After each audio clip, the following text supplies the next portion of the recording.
Aquí estamos después de este bonito experimento que nos ha brindado nuestra queridísima Ahimsa. Gracias, Ahimsa, de nuevo. Hemos puesto ya nuestra bandita sonora, esa banda sonora que a todos los que nos gusta la serie Expediente X, hay una frase que la resalta que dice: la verdad está ahí afuera.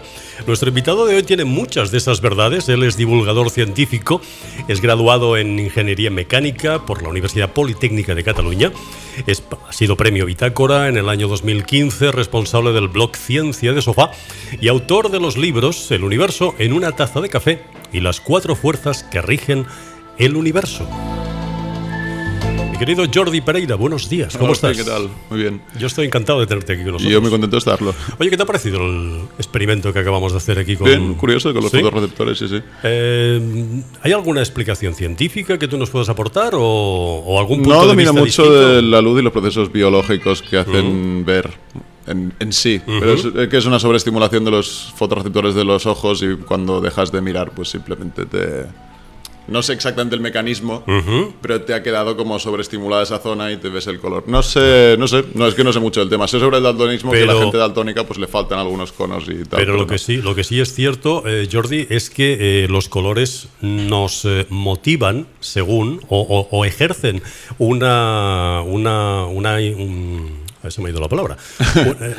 Nos afectan una influencia sobre nuestro estado de ánimo. Sí, no, hay muchos estudios sobre esto. Que depende de los colores que los que pintes, yo que sé, un bar, cosas así, la gente está más relajada o le apetece más quedarse más tiempo. Creo que el color azul hacía que la gente se quedara más tiempo o algo así. Sí, de hecho, por ejemplo, en las consultas de los dentistas, muchas veces el color verde, que es un color así que tranquiliza y tal, pues es el color que más abunda, ¿no?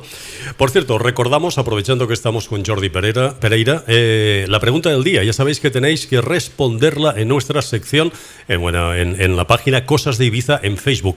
¿En qué año se instaló el primer semáforo y dónde fue? Bueno, ¿tú lo sabes esto, Jordi? Ni idea. No, bien. Ni idea. Bueno, pues ya te lo diré luego para que lo incluyas en tu blog. Sí, lo estoy intentando pensar.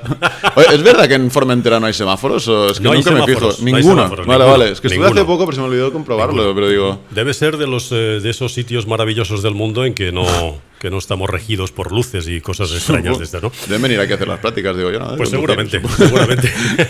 Jordi, vamos a ver, cuéntame un poco cómo empiezas tú en el mundo de la ciencia, cuál es ese catalizador que a ti te impulsa a averiguar un poco más y a conocer un poco más del mundo de la ciencia. Pues mi interés por la ciencia empezó cuando era pequeño. No sé exactamente hasta qué punto fue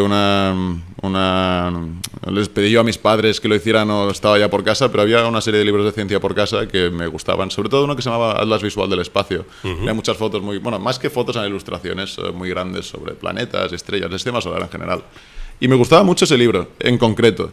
Luego sí que recuerdo más tarde pedirles más libros a mis padres de estas cosas, pero sé que ese fue como el detonante de mi interés por la ciencia. Luego ya llegó la paleontología, la biología y tal, y muchos más intereses. Pero sí, empezó de pequeño. Y bueno, luego con el tiempo quedó como una afición, como un hobby sin más, y con el tiempo cuando empecé con el blog pues ya se convirtió en un trabajo casi. ¿Tú estás realizando el trabajo que a ti te hubiera gustado que hicieran tus profesores?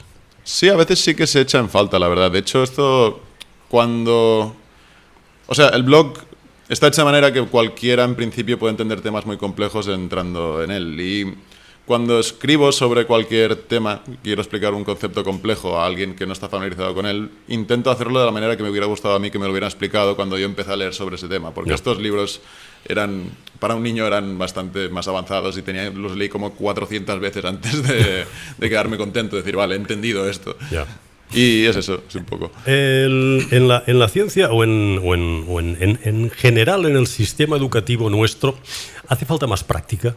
Sí, estoy completamente de acuerdo. ¿Tenemos demasiada teórica? Creo que falta mucha práctica, sobre todo en el instituto y en el colegio, porque tú ves muchas cosas en los libros y ves fotos o ves dibujos de ilustraciones de cómo funcionan las cosas y tal, pero no llegas nunca a experimentarlo y yo creo que esto da mucho pie a la que los chavales luego pregunten ¿y esto para qué me sirve? ¿Para qué lo quiero estudiar?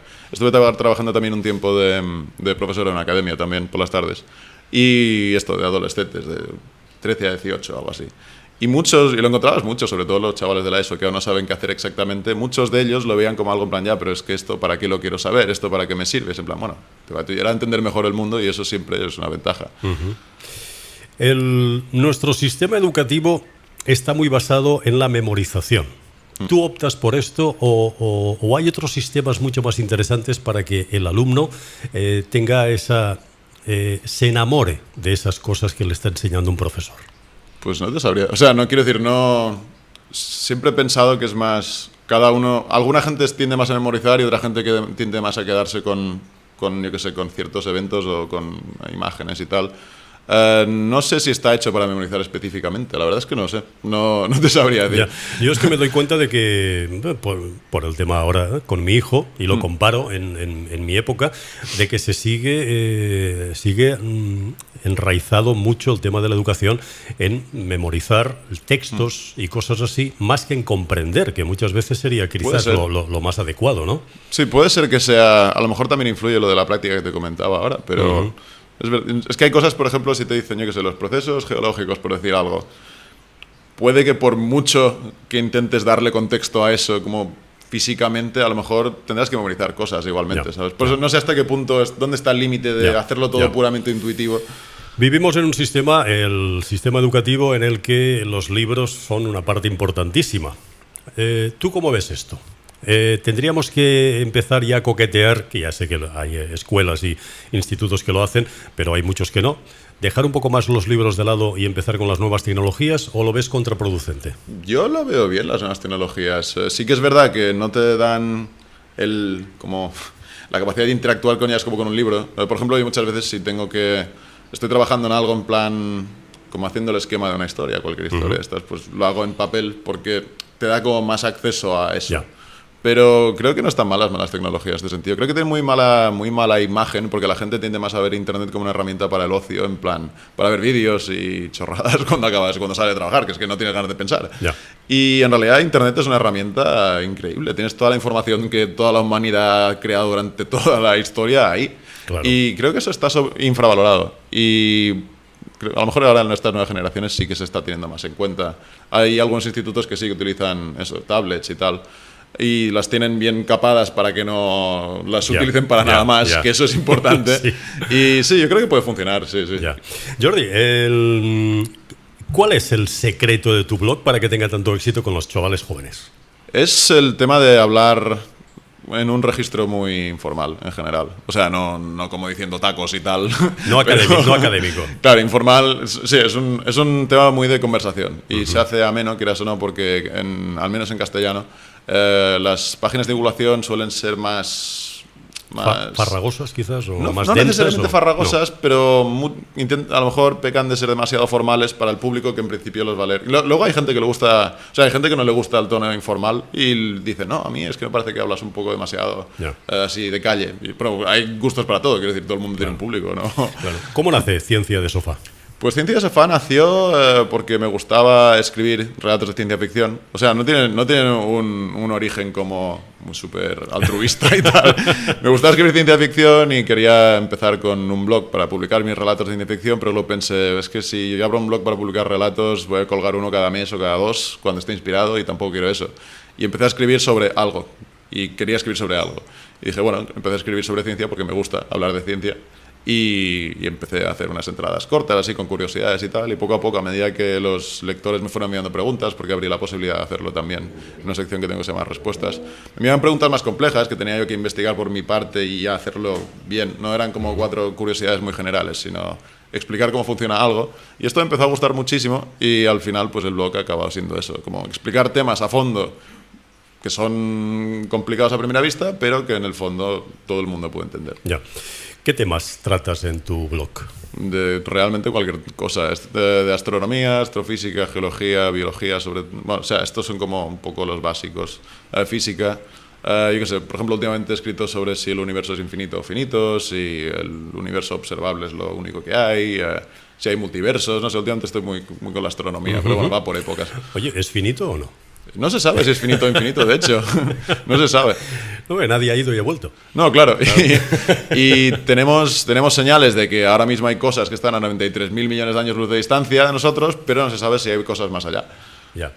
Oye, según tu criterio, muchas veces la típica discusión de si existe vida extraterrestre, hay astrofísicos que dicen que sí, que vida existe en todo el universo. Aquí tenemos una persona que viene de Sirio, ¿no? ¿Sirios? Hay gente que dice que no, están los agujeros de gusano, están las grandes distancias, hay personas que dicen que, hombre, lo que aparentemente se ve, que son objetos ovnis, vamos a llamarlo así, sólidos, pues un sólido no puede atravesar las distancias a la velocidad y todo esto que se presupone que lo hacen. Tú, desde tu punto de vista, ¿cómo lo ves? ¿Existe la vida extraterrestre inteligente fuera de la Tierra? No se sabe, básicamente. Tanto rollo para esto. Hay un planteamiento, bueno, un argumento que me gusta mucho, es la paradoja de Fermi, que simplemente te habla de si el universo es tan grande y hay tantos planetas que potencialmente podrían tener vida, aparentemente y tal, ¿por qué no vemos a nadie? Porque además lleva miles de millones de años existiendo el universo. ¿Cómo es que no vemos ninguna señal de vida, en principio? Y da una serie de posibilidades. En el blog lo tengo escrito, pero hay más artículos de él. Es muy interesante leer sobre el tema. Y en el fondo realmente no se puede afirmar que haya o no vida de momento, porque tampoco sabemos cuál es la probabilidad de que aparezca vida en un primer momento en un planeta desde cero. Sabemos que ha pasado en la Tierra. No sabemos si pudo haber pasado en Marte. Si hubiera pasado en Marte, querría decir que pasa relativamente a menudo y que seguramente sí que hay mucha vida ahí fuera, pero de momento no se sabe nada y no se ha encontrado nada en Marte. Claro. Se ha encontrado como agua salada y asquerosa, como con fosfatos, no sé qué, pero poco más en Marte. No. ¿Crees que hay vida inteligente en la Tierra? Tendemos mucho a echarnos mucha tralla a nosotros. Sí, bueno. Yo estoy buscando, Estoy buscando. Se han cometido muchos errores durante el último siglo. No hay manera. No, se han cometido muchos errores en el último siglo, pero se está intentando arreglar. Y creo que yo soy optimista en ese sentido. Ya. ¿Cómo ves Ibiza? En un punto de vista científico, que tienes datos que a lo mejor el resto de los mortales no tenemos, ¿cómo ves Ibiza en 10 años? En 10 años. Pues no creo que vaya a cambiar mucho tampoco. Igual que hace 70 años pensaban ¿seguiremos que cometiendo los mismos errores o no? Bueno, por el tema del turismo y tal. No, bueno, en general, sí. La verdad es que no lo sé. Pero bueno, como precedente, sé que hace 70 años pensaban que vivíamos en ciudades en el cielo y tal, y casi no ha cambiado tanto la vida. O sea, ha cambiado, obviamente. Hay que lo de regreso al futuro tenemos que esperar un poco más. Sí, yo creo que sí, está más en el futuro aún de lo que pensamos. Ya. ¿Qué papel pinta la docencia en tu vida? La docencia, ahora mismo, pues me he dedicado un poco a ella. Me estoy dedicando con el blog, pero ya no es como ser profesor, porque es diferente tener a chavales delante como... ¿Sabes? Es más complicado eso que no hablar simplemente a un público que está en internet y que, bueno, puedes elegir o no contestarle. Eso quiero decir, es diferente. Pero, no, a mí de momento ha habido un tiempo que pensé a lo mejor dedicarme a la docencia en plan, de manera profesional, hacer el máster para ser profesor y tal, pero ahora de momento lo he descartado, tengo otros proyectos de momento, así que de momento tiraré por la divulgación. El tema de la escritura, que también se te da bien y ya tienes 2 libros en el mercado, ¿veremos algún tercero, un cuarto? ¿Estás animado? Ahora me gustaría, pero tirar, o sea, si hago un siguiente, tirar más por la ciencia ficción que no por la divulgación, simplemente por variar un poco. Luego a lo mejor un libro de respuestas de divulgación, sí, tal vez, no sé. Pero... O sea, actualizar el libro gordo de Petete. Sí, exacto. Verdad, claro, es verdad, hacía eso. Casi todo está inventado, curiosamente. Lo que pasa es que muchas veces hace falta volverlo otra vez a la vida. Hombre, serían diferentes preguntas. Claro. No, pero hay un libro que me gusta mucho, se llama What If, de un tío que se llama Randall Munro, no sé si te suena. Hace unos ahora mismo no, pero igual dentro de un rato sí, porque yo soy así, Es un tío que trabaja para la NASA, que es un crack y tiene unos cómics científicos que hace él que son súper interesantes y los lectores le envían preguntas locas y él las responde. Y hizo un libro como haciendo una compilación de esto. Y a mí me gustaría hacer también algo así con las respuestas de mis lectores, que también son preguntas así, más o menos locas, yo qué sé. Escribí sobre cuánto tardarías en ponerte moreno bajo la luz de la luna, por ejemplo. Eran 5.000 años o por ahí. Es verdad. De todas maneras, igual es menos. Porque, por ejemplo, yo lo tengo en mi familia, que lo he vivido en mi familia, porque mi abuelo era marinero. Vale. Y no hay ningún marinero que tenga la piel blanca. Todos son muy morenos. Por lo tanto, porque al fin y al cabo la luz que vemos de la luna es luz reflejada del sol. Claro. Por lo tanto, también pone moreno. Hay gente que va por la noche a la playa. Claro, pero piensa que la luz que te pone moreno no es la luz visible, sino la ultravioleta. Y la refleja menos aún la luna que la visible. O sea, tardaría más que lo que decías tú, ¿no? Se regenera mucho más rápido tu piel que no...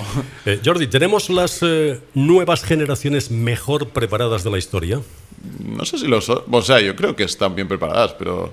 a lo mejor son las mejor preparadas, pero...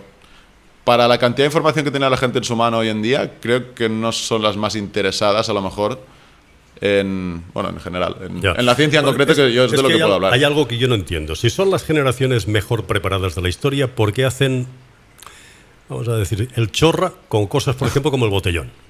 Bueno, ya, a ver. Porque sabemos lo que va a pasar. Sí. O sea, no es una cosa que digas, hombre, en los años 70 la gente que empezaba a probar drogas, la mayoría era por desinformación porque no sabía qué pasaba con aquello. Sí. Ahora no, ahora ya se sabe. ¿Por qué seguimos cometiendo esos mismos errores?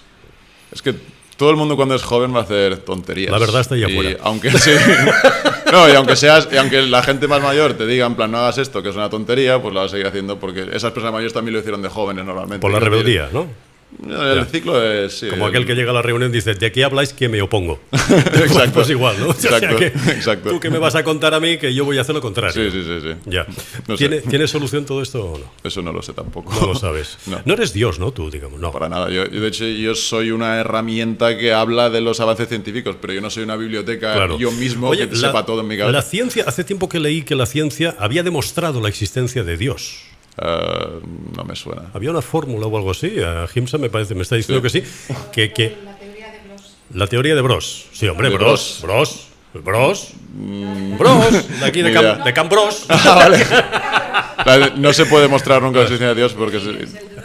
Porque la ciencia y Dios son compatibles, ¿o?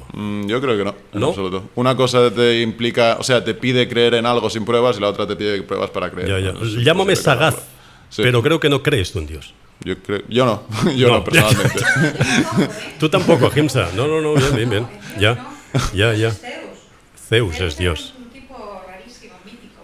Ya. Zeus era el hijo de una famosa, ¿no? También. No, olvidemos esto. La sección Sálvame no corresponde a este programa.